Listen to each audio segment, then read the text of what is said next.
They told us to pack up our bags and head south. They said that the luck of the Irish ran out. They told us they burned down our farms and our stores. They cursed us for cowards and our wives for whores. I rode down without power in the field. A group of armed Yankees rode up on his heels. They never gave him a chance to throw steel.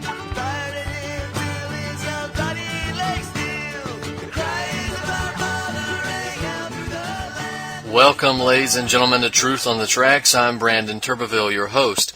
Tonight is March 2nd, 2015. The show is being recorded on March the 1st, 2015. We've got a lot to talk about tonight. Of course, the situation in Ukraine is heating up. The situation in Russia itself is heating up. And, of course, the developments taking place in Syria, the geopolitical realm. We're going to try to talk about all of these issues tonight if I can get them in. And we're also going to try to talk about the effectiveness of, what can we say, modern anarchist revolutionaries and so forth in comparison with some historical parallels, if we can. If we get the opportunity to do that, we'll get into that. But before we do, I would like to remind you that you can catch Truth on the Tracks here every Monday night and Friday night, 9 p.m. Eastern Standard Time, here on ucy.tv. You can access the show's personal webpage at ucy.tv/TT for Truth on the Tracks. Again, Monday night and Friday night at 9 p.m. Eastern Standard Time. It's also being rebroadcast on Saturday nights at UCY as well, sometime in the evening on Saturdays. And also I should mention that Reality Bites Radio is now rebroadcasting my show as well. So there is that as well. Now, if you want to keep track of my work as it comes out in real time, I write regularly for Activist Post. I'm a staff writer over there, so check the website out, activistpost.com. Also check out naturalblaze.com and occasionally the antimedia.org as well for some of the articles that come out there. Now, if you're interested in my work specifically, then I would refer you to BrandonTurbeville.com, and that is the website where I repost all of my work almost on a daily basis. That something goes up there. So there's new articles, radio show archives, YouTube videos, interviews, books. The books tab is up there as well. You can click on the books tab and find the books that are for sale. You can also click on the events tab and find the events that I will be speaking at. Now, you can support my work that way if you want. But again, BrandonTurbeville.com is the place to be. All of the relevant information is posted there. Now, those of you who are regular listeners to the show, or those of you who follow my work at BrandonTurbeville.com, will know that I've given a series of lectures, of talks, over in the next county from Florence, where I'm at. It's a small place called Mullins, South Carolina, small town. And I gave a series of talks there at Coffee Etc. And we had a really good turnout both times. The first talk was on the dangers of vaccination. The second talk was on the Syrian situation. And you can find both of those talks on YouTube.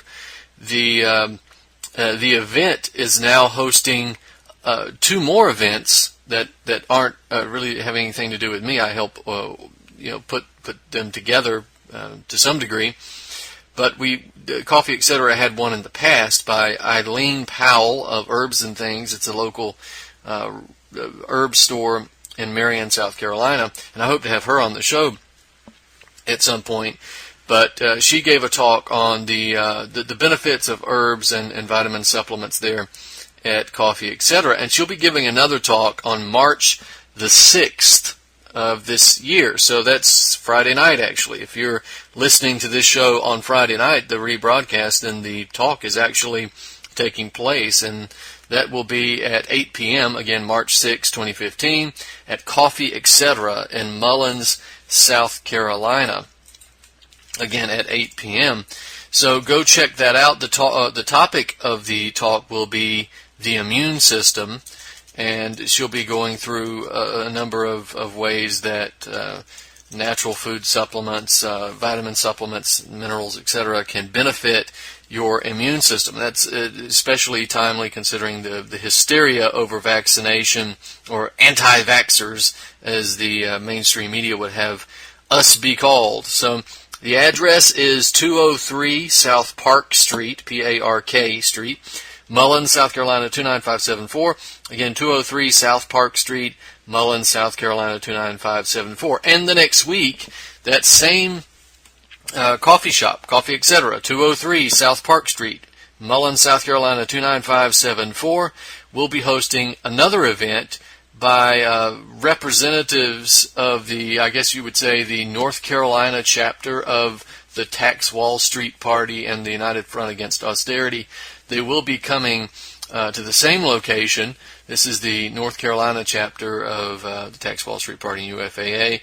They're coming out to talk about economic solutions, and a lot of these solutions are the ones that I've talked about here on this show: the 1% Wall Street sales tax, the nationalization of the Federal Reserve, and 0% interest credit for rebuilding infrastructure and so forth, ending free trade, all of those things that are right there at our fingertips. That we'll be talking about them, breaking them down so people can understand them. So go check them out. They will be at the Coffee Etc. Coffee shop on March 12th, and that is a Thursday, and that will be at 8 p.m. So go check them out. Both of the events are free, and I highly encourage you to attend if you're able to. So if you can't, if for some reason you can't find out how to get to the coffee shop, despite the fact that I've given you the address and you can Google it, then send me an email, anticodex@yahoo.com, and I'll send you the address, or I'll send you the I'll send you the address. I'm not going to get the directions for you. You should be able to do that yourself. But I'll send you the address again if you weren't able to write it down. But you can also go to BrandonTurbeville.com and get the archive of this show and pull up the address yourself. So those are the events that we have to mention, and I hope to have those gentlemen on as well in the near future to talk about their platform. Lots of stuff taking place in the area, and of course this is an example of how and why you should be doing something in your local area, wherever that may be, no matter how intellectually dead, or apathetic your area may be. I don't care where you're at. You may be in Illinois, you may be in Kansas, you may be in California. I don't care. You can do something, and you can organize some type of event. You can hand out information, flyers, DVDs. You can write. You can do whatever you can do. Everybody's got something that they bring to the table, some type of talent. So you can use that talent to get this information out, and let's start working to do a couple of things. One is to wake more people up to the system that they live in, to get the information out to them so that they're aware of what the problems are. But we also have got to go out and offer solutions and offer demands for them to go out and meet the system head on. We can all go out and meet the system head on and offer demands so that we'll have something to achieve. We'll have a goal in mind. And, of course, also at the same time that we're demanding that the system meet our demands, that we've got to start building our own system. And that's important, too. There's people like Derek Brose who have gone out and started community gardens and have kind of shown people how to fish when it comes to growing their own food and so forth. So we got to fight for the changes in the system that we want to see.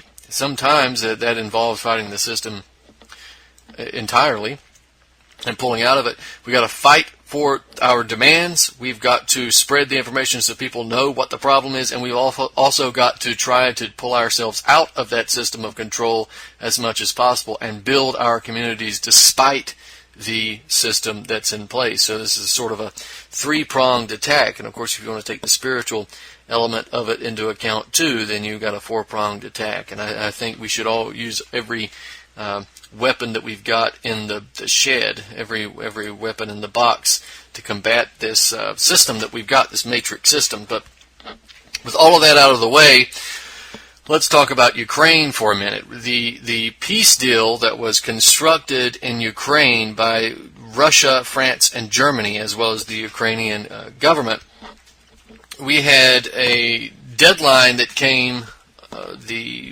mid-February regarding the firefights. The firefights were supposed to stop. The combat operations were supposed to stop essentially at midnight. Now the entire country abruptly fell silent at midnight except for Debaltseve, which the fighting continued, right? And we talked a little bit about this last week.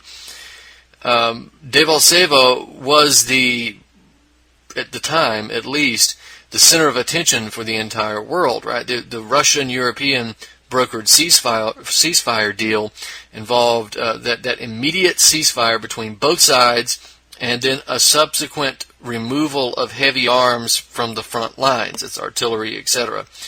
And the terms of that agreement seemed clear enough, but there was some lack of detail in the terms, right? So we have the separatists claiming that Debaltseve is actually behind the lines of their own territory, so it's not technically on the front line. So they're not technically fighting a military battle against the Kiev fascists on the front lines, because the Debaltseve is actually their own territory, far behind the line. So the government, however, is arguing that, it may be behind the front lines, but we have control of it, so therefore it's our territory.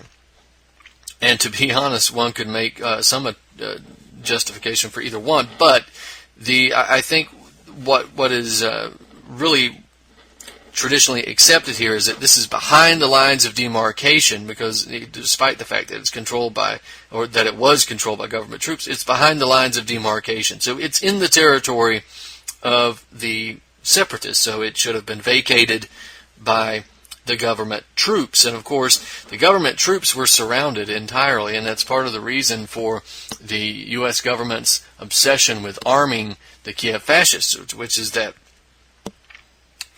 these thousands of soldiers were about to be evaporated by the separatist forces. I mean, their options were essentially to surrender or to be killed. There was really no way out. And the Western media, of course, took every opportunity to blame any and all continued fighting in Ukraine on the separatists, and said that they refused to abide by the terms of the ceasefire agreement. So we've got this article by Anton Zverev. All right, this is Battle Rages for Town Where Ukraine Rebels Reject Ceasefire. This was published by Reuters on February 16th. And this is, Zverev writes, this is a quote, "Pro-Russian rebels pounded and circled Ukrainian government forces on Monday in Kiev and said it would not pull back heavy guns while a truce was being violated, leaving a European brokered ceasefire deal on the verge of collapse. These aggressive actions and statements by the Russia-backed separatists threaten the most recent ceasefire," U.S. State Department spokeswoman Jim Psaki said in a statement.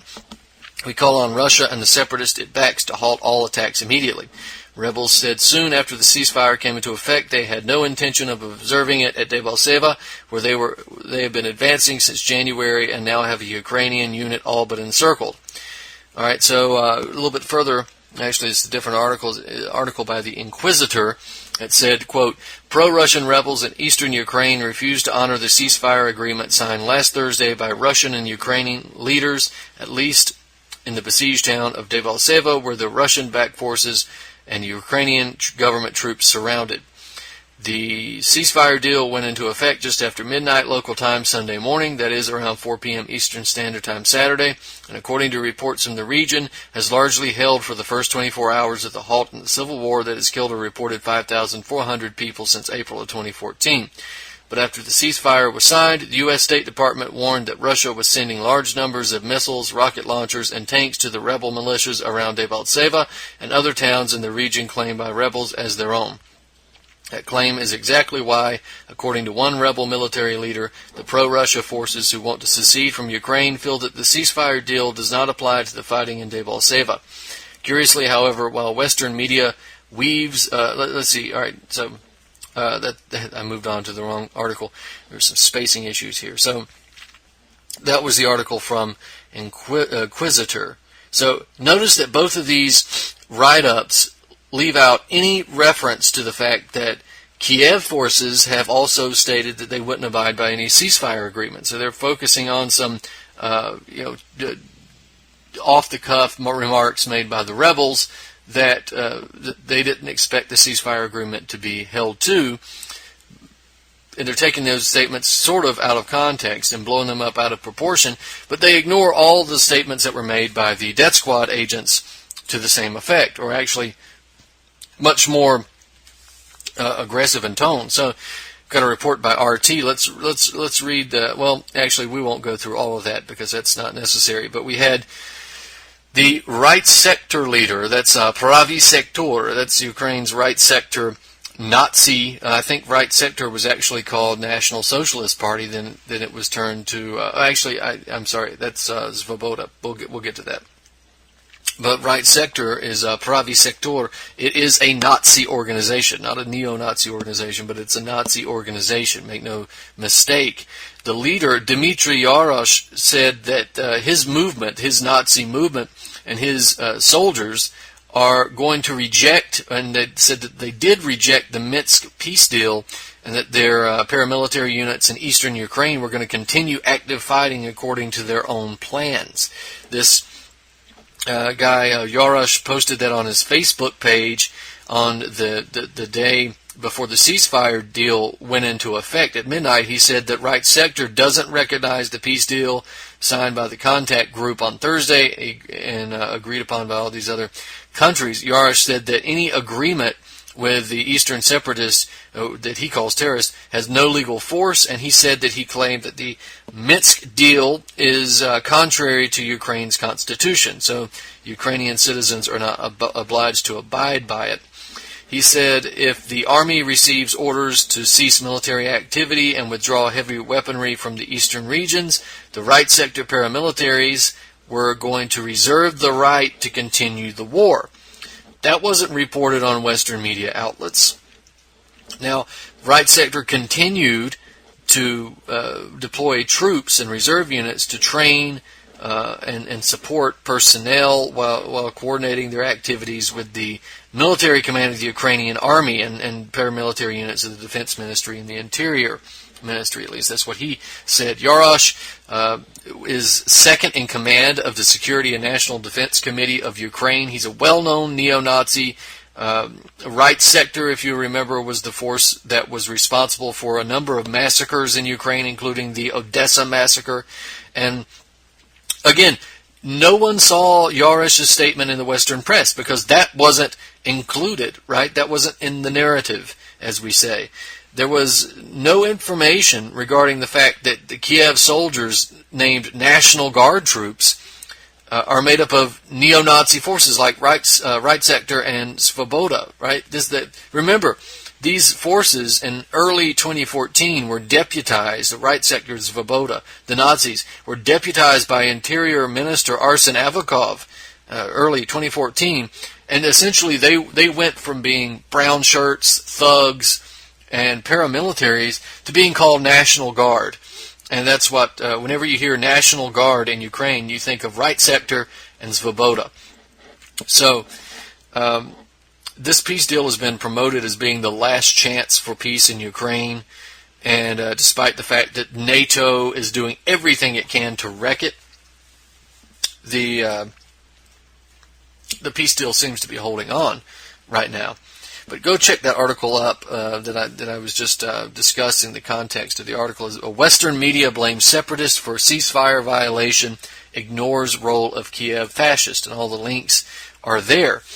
Now, the ceasefire deal does appear to be holding, except for some sporadic fire across Ukraine. It's holding now, but it's extremely fragile. We've seen this before. Sporadic fire continues, and this can either settle down and simmer down, or it can ratchet up. So there we have the separatist forces have claimed that the Ukrainian forces that were stationed at Debaltseve had begun the process of surrendering en masse. We had Eduard Basurin, who was a military spokesman for the separatists. He confirmed that they took 300 Ukrainian military soldiers as prisoner. They had another senior official in the Donetsk People's Republic stating that Ukrainian soldiers were laying down their arms in their hundreds. So we've got Poroshenko, or as some people call him, Petro Poroshenko, downplaying the retreat. He said that he had ordered a complete withdrawal of Ukrainian forces from Debaltseve as a mean to keep the terms of the ceasefire agreement. He made no mention of why he didn't make those orders 2 days after the deadline and only did so now. But this is his statement. This is what he says. We stated and proved that Debaltseve was under our control and that there was no encirclement. Our units withdrew according to plan in an organized manner. They took military hardware with them, tanks, APCs, artillery pieces, tow tracks, cars, etc. And he stated that the Kiev forces had been they had been dealing a great deal of damage to the separatist forces over the last several days, but all the evidence, of course, is to the contrary. There's no evidence that they were dealing any destruction to the separatists. Evidence is that the separatists had taken them. It was like shooting fish in a barrel. These guys had a choice between surrendering and death. And many of them surrendered. Some of them stayed on for a while, but it appears that they are indeed marching out. Anybody who was taken prisoner, anybody who got shot in that operation for the Kiev fascists should remember what Poroshenko had to say about them, right? This was all a face-saving motion, right? This was also, Poroshenko could act as if he was trying to save face in this operation, denying that these soldiers were surrounded. So they were sacrificed upon the ego and the public relations of Petro Poroshenko.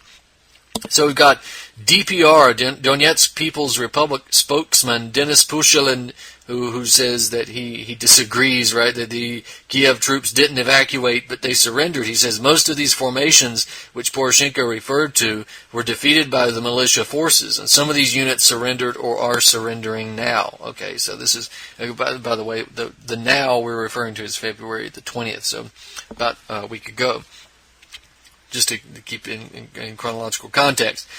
Now, it's really irrelevant who took credit for the ceasefire and the withdrawal, as long as the ceasefire and the withdrawal took place. But the question of whether or not this ceasefire is going to continue to be respected is another real question. So neither side really expects the ceasefire to last very long.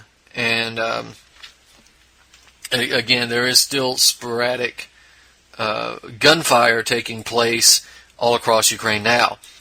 Now, I mentioned the statements of Dmitry Yarosh. We've also got the member of parliament and commander of the Ukrainian Volunteer Battalion, Semyon Semyshenko, stating that Ukraine should violate the ceasefire and attack the front lines, which would be left unguarded, provided that the separatists held up to their end of the deal. In other words, Semyshenko is saying what we should do is wait till they pull back from the front lines and attack them anyway, violate the ceasefire agreement, and attack them anyway. They're at their weakest. They've pulled back.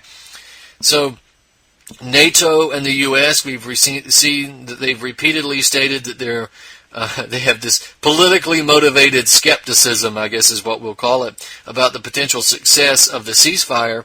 At the same time, they're tempted to claim that the separatists and the Russians are violating the terms of the ceasefire agreement. So while the shelling tubes were still warm in Debaltseve, NATO was yet again claiming that Russia has transported military equipment, including missiles and other military hardware, into eastern Ukraine. So I would ask all the panicky people who sit around and watch the news and think that that Putin is the next Adolf Hitler and that Putin is about to take over the world, if all these reports are true, if Putin is really sending in all this air support, all this tank support, all these weapons, they're sending all these thousands of troops into Ukraine, and they still can't even overtake this small Donetsk and Lugansk region, then what are we worried about? They're incompetent, right? If they're really doing all this stuff and they can't do any better than what they've done, then I would not consider Russia to be a problem, right? So stop panicking. So this is the track record, though. You got to look at the track record of NATO in regards to the so-called Russian aggression in eastern Ukraine. So with these claims, I think they should be taken with a huge grain of salt. All this they're shipping in tanks, weapons, planes, soldiers, all this stuff. Obviously, Russia is doing that. Russia is shipping in some military hardware and some troops, and of course they're denying it, but it's clear that they're doing it. But any claims that you hear coming from NATO should be taken with a huge grain of salt, because it was only recently that NATO had attempted to claim that Russia was shipping missiles into eastern Ukraine. And it was revealed soon after that the missiles were actually headed in the opposite direction inside Russia. We also saw photographic evidence recently that was presented to members of Congress by the Kiev fascists that the Russian military was active in eastern Ukraine, only for the photographs to be proven fakes almost immediately. The pictures were taken in South Ossetia, Georgia, in 2008 during the Russian military operation there. So that's just only a smattering of the propaganda photographs and so forth that are coming out and in the Western media to be blamed on Russia. So go check out the article, Ukraine ceasefire holds, NATO and its fascists desire to shake it loose. Go check that out. Now we need to transition over to Syria. It appears that Turkey and the United States has now signed a deal in regards to the Syrian death squads. We got this report coming from a Turkish Foreign Ministry undersecretary, as well as the U.S. Embassy in Ankara. The United States and Turkey have officially signed an agreement that would see the training and equipping of the phantom moderate rebels, that are wreaking havoc on the Syrian people right now. They are going to see the training and equipping of these so-called moderates. Right, the deal was signed by the Turkish Foreign Ministry Undersecretary Feridun Sinirlioglu and U.S. Ambassador John Bass. The White House has been bragging for some time about a plan to train 5,000 fighters per year for 3 years to fight against Assad in Syria, and this agreement seems to be the culmination of that specific plan. This assault on the Syrian government, of course, is being presented as an attempt to fight ISIS. Well, that's not what it is, but regardless. The U.S. military is also stating that it plans to send over 400 troops as well as special operations personnel to train these death squad fighters. I think most people will remember the famous advisors, specific goals and missions of these personnel. Remember that from Vietnam, I guess. So the United States and NATO have been obviously promoting this false notion that there is such a thing as a moderate rebel inside Syria since 2010, when these intelligence agencies, NATO intelligence agencies in countries, and Israel have been funding and organizing and training and arming and directing Islamic extremists to overthrow Assad. The truth is that there aren't any moderate rebels, and we'll get into that, I guess, if we have time. This new agreement, though, comes almost immediately after the United Nations and its NATO wing have publicly called for a ceasefire and truce in Aleppo. Now, it's important to note that the calls for a truce in Aleppo have come in earnest after the Syrian military has surrounded the city. And it's poised to retake it. Remember, we talked about that last week. The Syrian military has got Aleppo surrounded. It's about to cut off the supply route from the death squads in Aleppo to Turkey. It's cut that off. It's surrounded the city. It's about to go in and wipe Aleppo clean of the apes funded by the Saudis and the NATO forces and the Israelis. So then the ceasefire comes up. As soon as the city gets surrounded by Syrian forces and this imminent victory is at hand, the UN comes in and demands a ceasefire. Right? So we have UN envoy Staffan de Mistura, and he's apparently been working at this for months and only come out in earnest after the Syrian military is poised to make this victory. So he says the plan will involve a six-week truce and the halting of aerial bombardment and the artillery shelling of Aleppo in all quarters of the city. Now, he says that he's received assurances from the Syrian president that the Syrian government is willing to participate in the truce. But look at the terms of the truce, right? This only benefits the death squads that are funded by the West, because the proposal seeks to end an all-aerial bombardment and artillery shelling in all quarters of the city. Those are handcuffs on the Syrian military. The death squads, the jihadists, they don't have an air force. I mean, I guess you can count Israel and the United States, but they don't have an air force that's operating in Aleppo. So that only applies to the Syrian government. So the term should read, not halt all aerial bombardment by both sides. It should read that the Syrian government is forced to stop bombing the death squads who are beheading people and raping people and torturing people in their city. Now, we've also got it's true that the Western-backed insurgents fired indiscriminately into civilian areas and target the Syrian military and government-held territory using artillery. That obviously that's happening. The Syrian government is not bombarding the portion of the city that it holds itself, though. So this makes the death squad-held area of Aleppo the main target for a ceasefire, right? Now, with the encirclement of the city, the terrorist-held areas are now in a defensive position. So in other words, what this should read is that the bombardment of the death squads should end. In other words, more handcuffs on the Syrian military. Now, anybody in their right mind can look at this and see that this is yet another example of a convenient truce coming at a convenient time to save the death squads. So remember, there weren't any calls for truces by the UN or anybody else in 2011 when both organizations, the UN and NATO, backed hordes of these terrorists sweeping across Libya.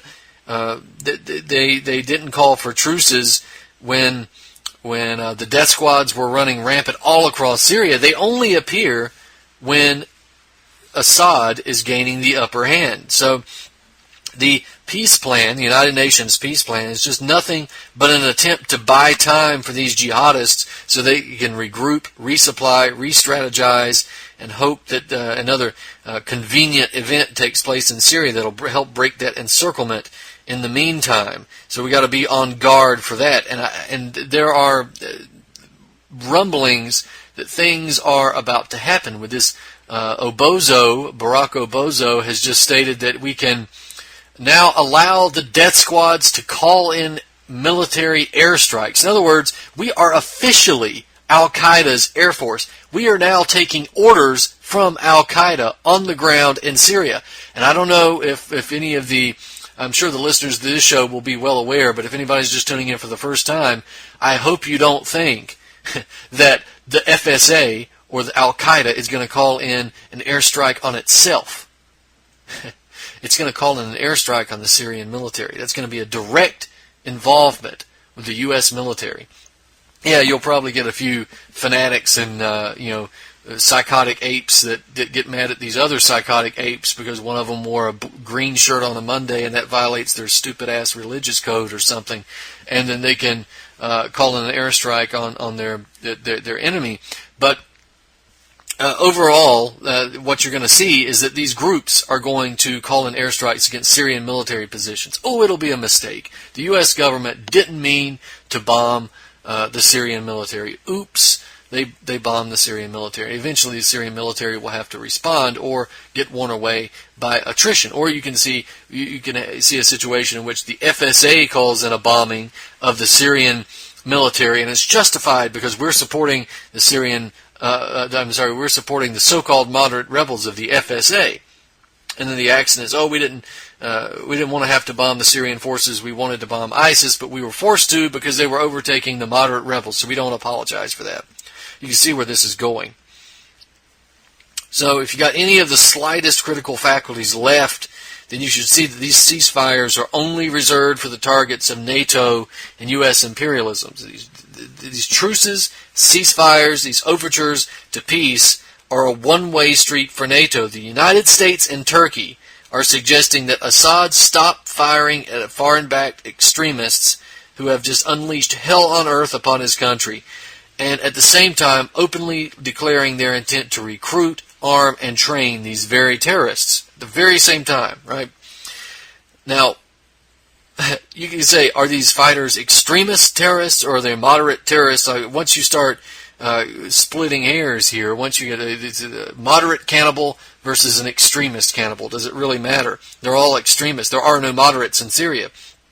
So the United States and NATO have created and directed terrorists to invade a sovereign nation for the purposes of deposing a popular and secular and stable regime and replacing him with these fundamentalist freaks that are just one more pillar, so one more pillar of resistance to this Anglo-American domination would be removed from the region. The question of whether or not the death squads being trained are moderate, we can answer that question pretty easy. Maybe we should just briefly clarify this question of whether or not these moderate rebels, so-called moderate rebels, are actually moderate at all. We've got reports here. Let's look at Tony Cartolucci for a minute. He's got an article, "In Syria There Are No Moderates," and this is what he writes. He says, "There were never, nor are there any moderates operating in Syria. The West has intentionally armed and funded Al-Qaeda and other sectarian extremists since as early as 2007 in preparation for an engineered sectarian bloodbath serving U.S., Saudi, Israeli interests. This latest bid to portray the terrorists operating along with and within Syria's borders as divided along extremist moderate lines is a ploy to justify the continued flow of Western cash and arms into Syria to perpetuate the conflict, as well as create conditions along Syria's borders with which Western partners Israel, Jordan, and Turkey can justify direct military intervention." End quote. So we've got an article also coming from Ben Hubbard of the New York Times, written in April 2013, where he states that there are no moderates in Syria. He says, this is a quote from the New York Times, "In Syria's largest city, Aleppo, rebels aligned with Al-Qaeda control the power plant, run the bakeries, and head a court that applies Islamic law. Elsewhere, they have seized government oil fields, put employees back to work, and now profit from the crude they produce. Across Syria, rebel-held areas are dotted with Islamic courts staffed by lawyers and clerics and by fighting brigades led by extremists. Even the Supreme Military Council, the umbrella rebel organization whose formation the West had hoped would sideline radical groups, is stocked with commanders who want to infuse Islamic law into a future Syrian government. Nowhere in rebel-controlled Syria is there a secular fighting force to speak of." I'll read that one more time. "Nowhere in rebel-controlled Syria is there a secular fighting force to speak of." Now, end quote. We've got one of the FSA commanders, Basel Idris. He admitted to collaborating with ISIS and al-Nusra. He said that the moderates basically were no moderates at all. He says in an interview with the Daily Star of Lebanon, "We are collaborating with the Islamic State and the Nusra Front by attacking the Syrian army's gatherings in Qalamun. Let's face it, the Nusra Front, by the way, that's Al-Qaeda, that's ISIS, is the biggest power present right now in Qalamun, and we as FSA would collaborate on any mission they launch as long as it coincides with our values." All right, we've also got Idris admitting that many of the FSA fighters have pledged allegiance to ISIS. He says ISIS wanted to enhance its presence in the western Qalamun area after the fall of Yabrut and FSA's retreat into the hills around Arsal. Many units pledged allegiance to ISIS. So we've also got Abu Fida, right, a retired Syrian army colonel who was put in charge of the Revolutionary Council in the Qalamun. He corroborated what Idris had to say. He said that a very large number of FSA members in Arsal have joined ISIS and Nusra. In the end, people want to eat, they want to live, and the Islamic State has everything.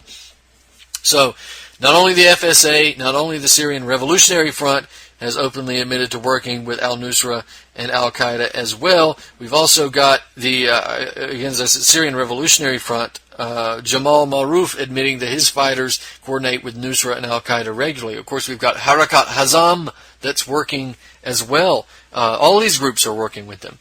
Now, in terms of Turkey, since Turkey is just a part of this agreement that the United States has set up, and for purposes of destroying Syria, let's take a look at that. All right. Again, as I said, this encirclement of Aleppo has cut off a critical road that acts as a supply route to the death squads coming from Turkey. Whatever agreement signed by Turkey and the United States recently that's just a mere formality on a process that has been taking place since at least 2010. Both countries have been complicit in the arming, the funding, the directing, the training, and the facilitating of death squad fighters in Syria. Now, you gotta understand that the Islamic State is not some shadowy force that just emerged from the caves of Afghanistan to form an effective military force that's funded by Twitter donations and secretive financial deals. The Islamic State is entirely the creation of NATO and the West, and it remains in control of the organization. NATO and the West remain in control of the organization. So we had, beginning in 2011, and you can go back as far as 2007, and even further, indeed, back to 2005, concretely, go back further than that, with some speculation, if you want, to the 90s. But the United States has been arming and funding and supporting the Muslim Brotherhood and a myriad of other armed terrorist organizations to overthrow the government of Syria, as well as to fight Hezbollah in Lebanon and to sort of undermine and the power and influence of Iran and any other government or group in the Middle Eastern region that's friendly toward Iran. Now, you've got billions of dollars in cash that have been funneled into the hands of terrorist groups like al-Nusra, al-Qaeda in Iraq, ISIS, whatever you want to call it. You can see by a map, which I've got up in my articles, the map of ISIS-held territory, that it butts up directly against Turkey's borders, and that they define, with the defined corridors, ISIS used to invade southward. And that's because it's coming from NATO territory, right? This is where it originated. And we've also got the fact that ISIS has been harbored on NATO territory. It was been armed and funded by U.S. CIA agents with cash and weapons brought in from the Saudi Arabians, the Qataris, and other NATO members. The non-lethal aid the U.S. and British sent, including the vehicles that we can see ISIS driving around in, they didn't take that gear from moderate rebels. They didn't have any moderate rebels to take that from to begin with. This is entirely a plot, right? Again, go look at Seymour Hersh's article, The Redirection, that was published in the New Yorker in 2007, where he talks about this plan. And in fact, if I have time here, let's check the time. Yeah, I've got a few minutes. Seymour Hersh writes, to undermine Iran, which is predominantly Shiite, the Bush administration has decided, in effect, to reconfigure its priorities in the Middle East. In Lebanon, the administration has cooperated with Saudi Arabia's government, which is Sunni, in clandestine operations that are intended to weaken Hezbollah, the Shiite organization that is backed by Iran. The U.S. has also taken part in clandestine operations aimed at Iran and its ally Syria. A byproduct of these activities has been the bolstering of Sunni extremist groups that espouse a militant vision of Islam and are hostile to America and sympathetic to al-Qaeda. Now, extremist groups that espouse a militant vision of Islam and are sympathetic to al-Qaeda. What is that? That's ISIS, that's FSA, that's Harakat Hazam, Syrian Revolutionary Council. It's all the same. So, we've also got this article. You want to go back to 2007. Tony Carlucci refers to the redirection, I believe, as the first concrete statement regarding this plan, but I think personally you can go back to 2005 and look at the article by Michael Hersh and John Barry for Newsweek entitled The Salvador Option, and where they talk about a similar plan using death squads coming from Iraq and using them into Syria. So ISIS was the product of NATO and the Gulf Cooperation Council. That's the GCC, and it goes back to 2007, 2005. We know the details of that. We've been over it a number of times. And we've also got, let's see here. I want to read part of Carlucci's article since we brought him up. NATO's terror hordes in Iraq, a pretext for Syria invasion. This is his article, and this is what he says. In actuality, ISIS is the product of a joint NATO-GCC conspiracy stretching as far back as 2007, where the U.S.-Saudi policymakers sought to ignite a region-wide sectarian war to purge the Middle East of Iran's arc of influence, stretching from its borders across Syria and Iraq, and as far west as Lebanon and the coast of the Mediterranean. ISIS has been harbored, trained, armed, intensely funded by a coalition of NATO and Persian Gulf states within Turkey's NATO territory borders, and has launched invasions into northern Syria with, at times, both Turkish artillery and air cover. The most recent example of this was the cross-border invasion by al-Qaeda into Qassab village, Latakia province, in northwest Syria. So, Cartolucci, what he's referring to was this cross-border invasion that was coordinated with NATO, Turkey, Israel, and the death squads, where Israel acted as Air Force cover while Turkey facilitated the death squad invasion from inside its own borders. Now keep in mind that prior to the rapid appearance and the seizure of territory by ISIS in Syria and Iraq, European media outlets like Der Spiegel reported that hundreds of ISIS fighters were being trained in Jordan by Western intelligence and military personnel for the purpose of deployment to Syria to fight against Assad. The numbers were expected to reach about 10,000 fighters when the reports were issued, which was back in March 2013. And although the Western media outlets, the European media outlets, tried to spin the operation as training moderate rebels, the subsequent reports revealed that these fighters were actually ISIS fighters, that they were ISIS. They directly trained ISIS. Now, Western media outlets have gone to great lengths to spin the fact that ISIS is operating in Syria and Iraq with an alarming number of American weapons and equipment. And we'll take a look at one of these articles. Got one from Business Insider. It says, quote, "The report, study of the London-based small arms research organization Conflict Armament Research, said the jihadists disposed of significant quantities of U.S.-made small arms, including M16 assault rifles, and included photos showing the markings, property of U.S. government." Right?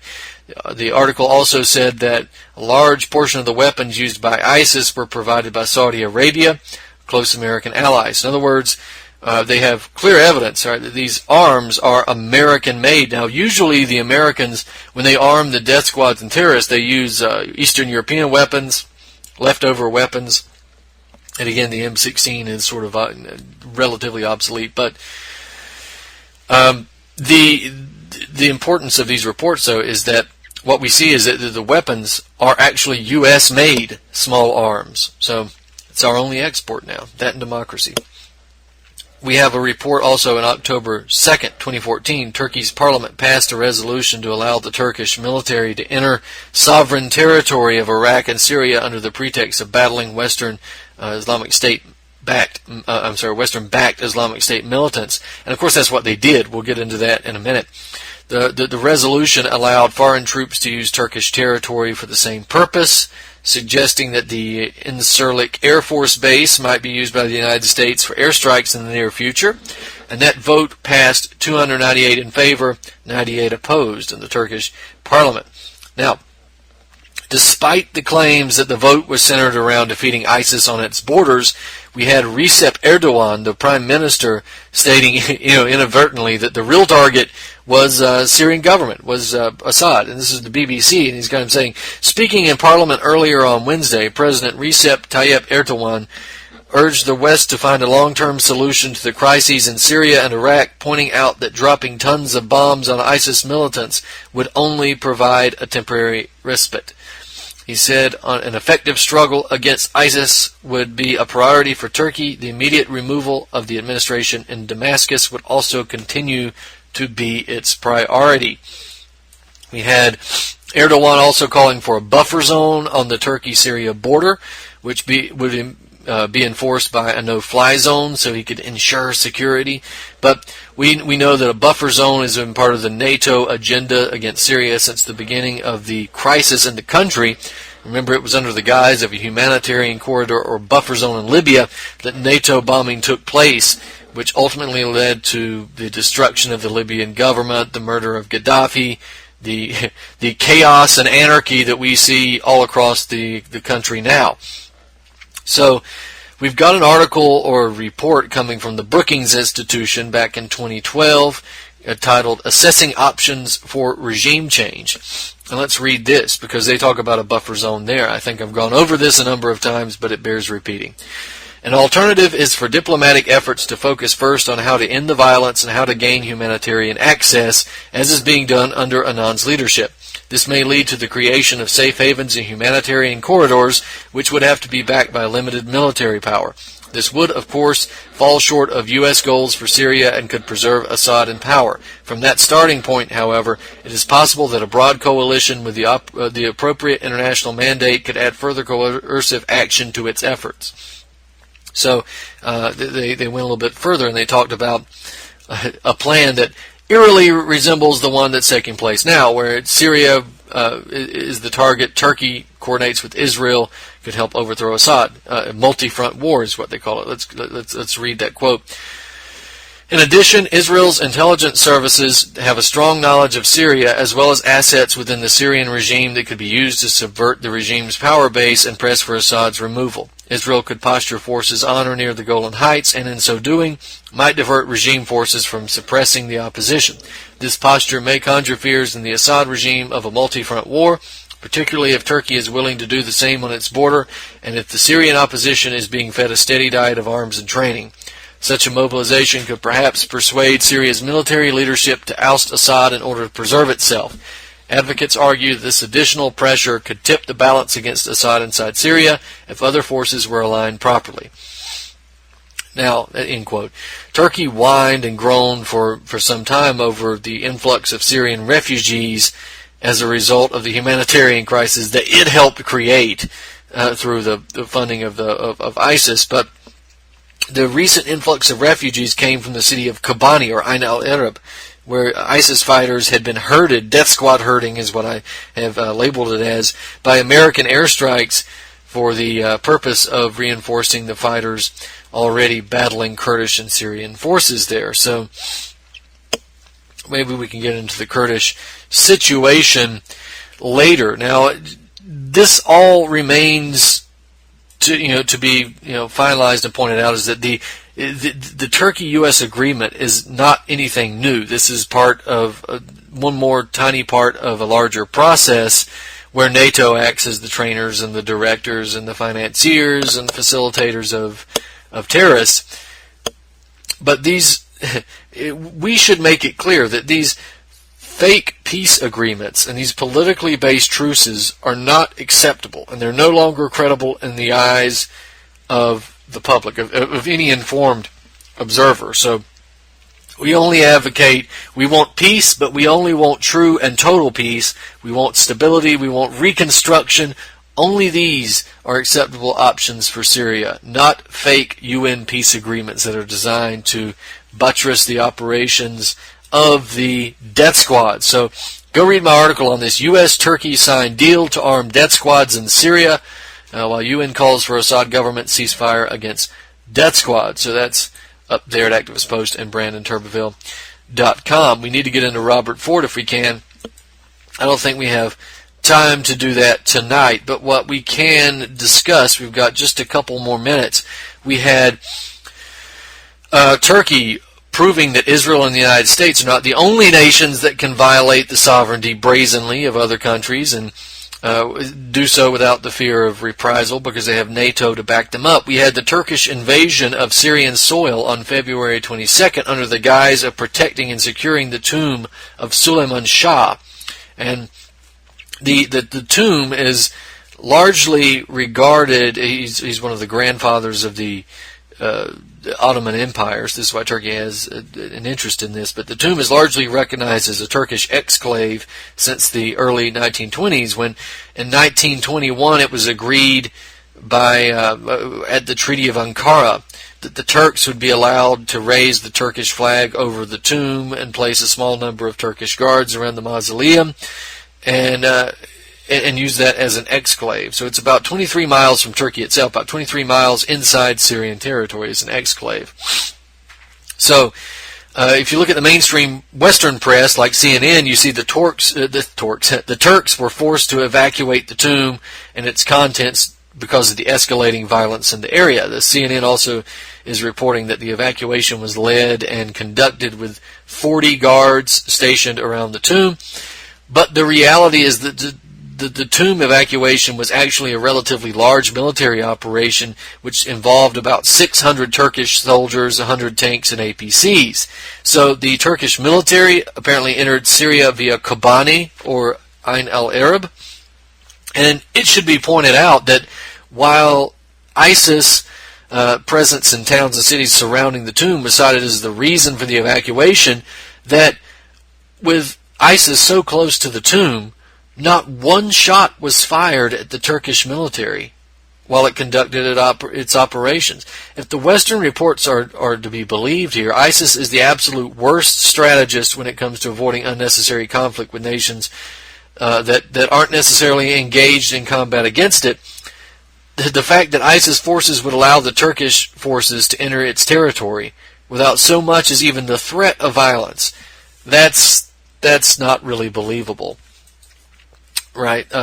If you are still of the belief that Turkey is in opposition to ISIS, the reason they were able to invade Syria and march through ISIS territory to go to this tomb is because ISIS understands that it's being controlled by NATO and Turkey. They realize that Turkey is an ally. So that's why it happened. And make no mistake, it wasn't this tomb that was the real reason that Turkey had invaded Syria. It was an opportunity to get those troops in to Syria, to test the Syrians, and to go ahead and set the precedent that there could be an invasion. Now, we don't have time to really go into the details of this. We'll do that next week if possible. The article's Turkey's invasion of Syria shows Turkish connection to ISIS NATO agenda. Go look that up at activistpost.com, BrandonTurbeville.com.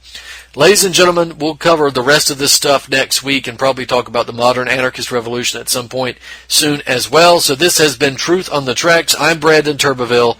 We'll see you next week. They told us to pack up our bags and head south. They said that the luck of the Irish ran out. They told us they burned down our farms and our stores. They cursed us for cowards and I was for whores. I rode and John was out prowling the fields. A group of armed Yankees rode up on his heels. They never gave him a chance to throw steel. Fired at him till his young body lay still. The cries of our mother rang out through the land as the blood of our brother dried up on the sand. We knew it was time to make our final stand. The wrath of the Irish would soon be at hand. The wrath of the Irish would soon be at hand.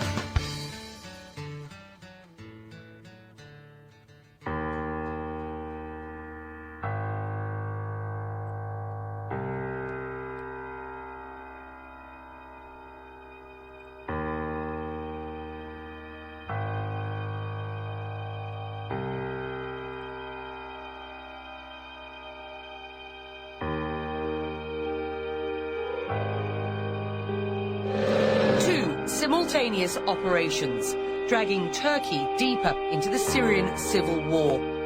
The mission?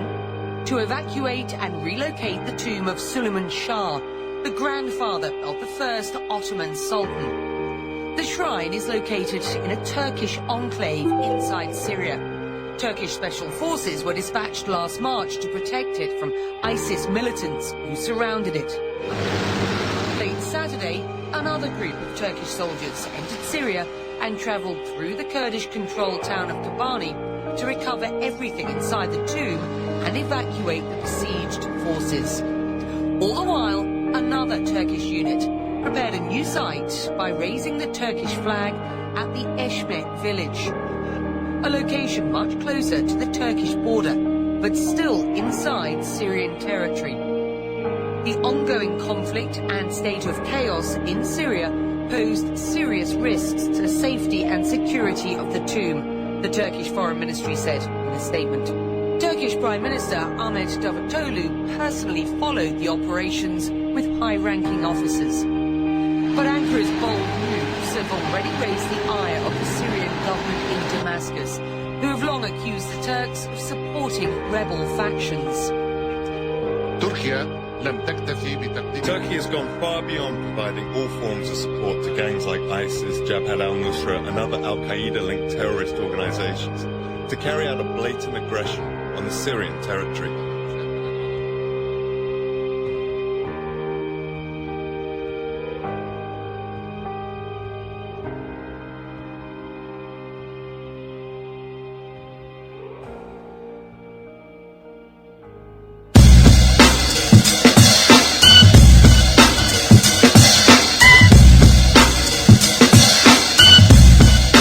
the Anti-Media Radio. Your host Nick Burnby here on UCY.tv.